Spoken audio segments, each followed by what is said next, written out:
Nah, ini saya kasih contoh ya KKTP pembelajaran ya. Jadi ada 4 cara nih ya. Nah, ini sumbernya adalah melalui Permendikbudristek ya, nomor 21 tahun 2022.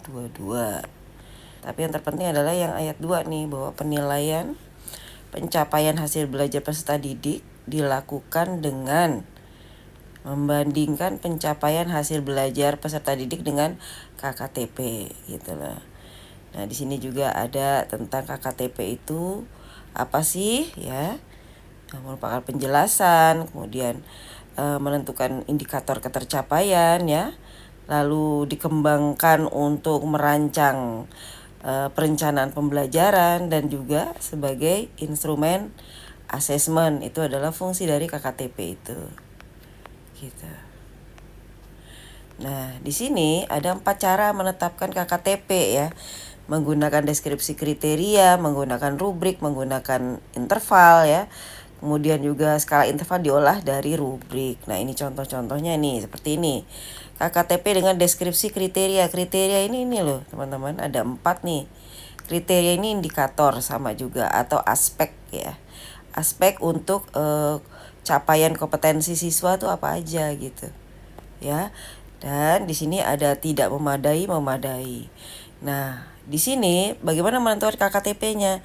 Yaitu jika siswa itu mendapat 3 dari 4 kriteria ini atau 75%-nya, maka mereka akan KKTP. Gitu. Ya, teman-teman, jadi checklist. Kemudian apalagi sih? Yang kedua, KKTP dengan menggunakan rubrik. Nah, setiap rubrik ini dari rubrik ini kita tentuin dulu nih aspeknya atau indikatornya. Ini ada 2 indikator ya, isi laporan misalnya dan penulisan misalnya gitu. Nah, lalu kita tentukan nih yang namanya kategori. Kategorinya apa? Misalnya baru berkembang, layak, cukup ya, mahir. Nah, di sini kita menentukan nih ya, menentukan KKTP-nya tuh di wilayah kategori yang mana gitu. Ya, apakah cakap atau layak ya, silakan ya. Disesuaikan dengan diagnostik kognitif awal. Gitu teman-teman. Lalu di sini ya KKTP-nya jika minimal cakap pada kedua kriteria. Jadi dua-duanya ini ada di posisi cakap. Berarti dia KKTP. Kalau mahir kan udah pasti KKTP ya gitu. Seperti itu. Nah, kalau misalnya ada anak yang baru berkembang atau layak, dia harus kita intervensi, kita beri perlakuan, kita beri fasilitas ya untuk dia bisa mencapai KKTP-nya gitu teman-teman. Jadi yang kita attention adalah yang belum KKTP. Seperti itu teman-teman.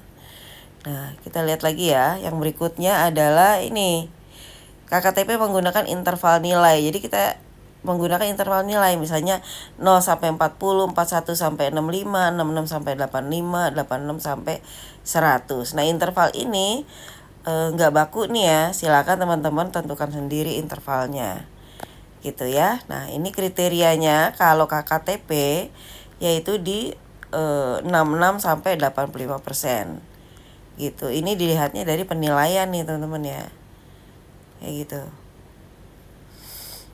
Terus ada KKTP menggunakan interval nilai diolah dari rubrik. Ini yang terakhir nih. Jadi kita tentukan dulu apanya indikatornya.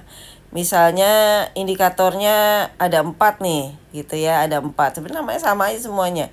Indikatornya apa atau kriterianya apa sih gitu ya.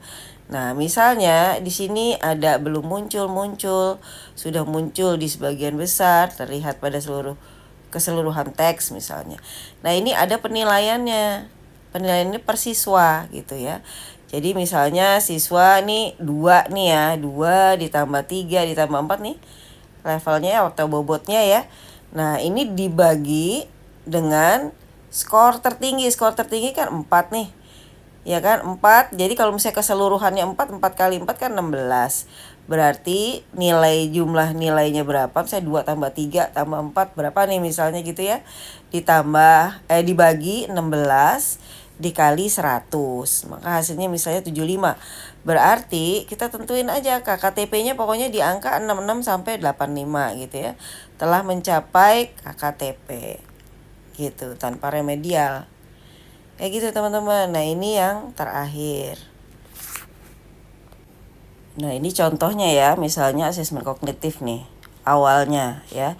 Ini saya sudah menentukan KKTP-nya adalah antara 66 sampai 85.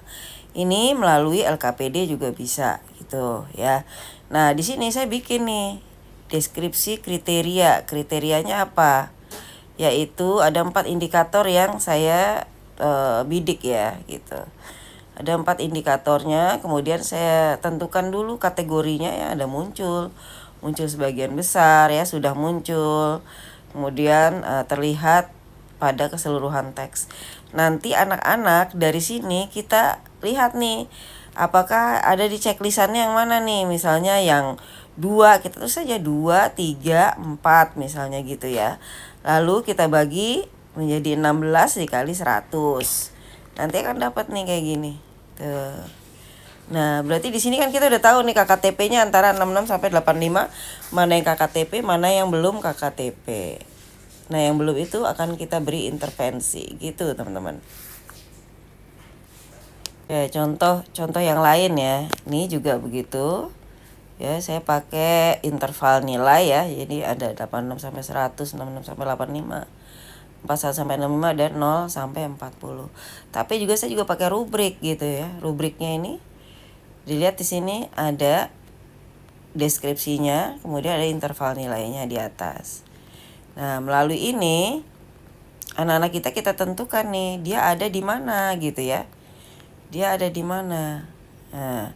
Nah, di sini karena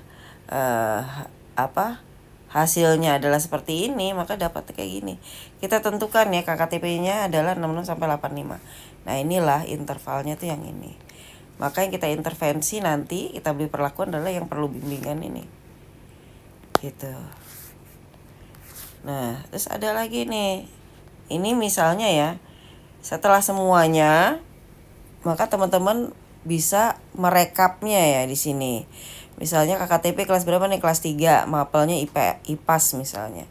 Nah, ini ada TP-nya, nggak usah ditulis TP-nya, deskripsi nggak usah. Tapi itu saja TP1, TP2, TP3 dan seterusnya, atau menggunakan kode TP misalnya 1.1, 1.2 juga boleh. Ya, kemudian indikator capaian kompetensinya apa nih? Misalnya mampu menjelaskan penjelasan fungsinya dengan baik, lalu mampu mengidentifikasi daur hidup makhluk hidup dengan baik ya. Kemudian bentuk penilaiannya apa, instrumennya apa, jenis KKTP-nya apa, lalu kalau menentukan KKTP-nya tuh gimana gitu. Nah, di sini udah ada panduan nih ya, panduannya di bawahnya ini teman-teman.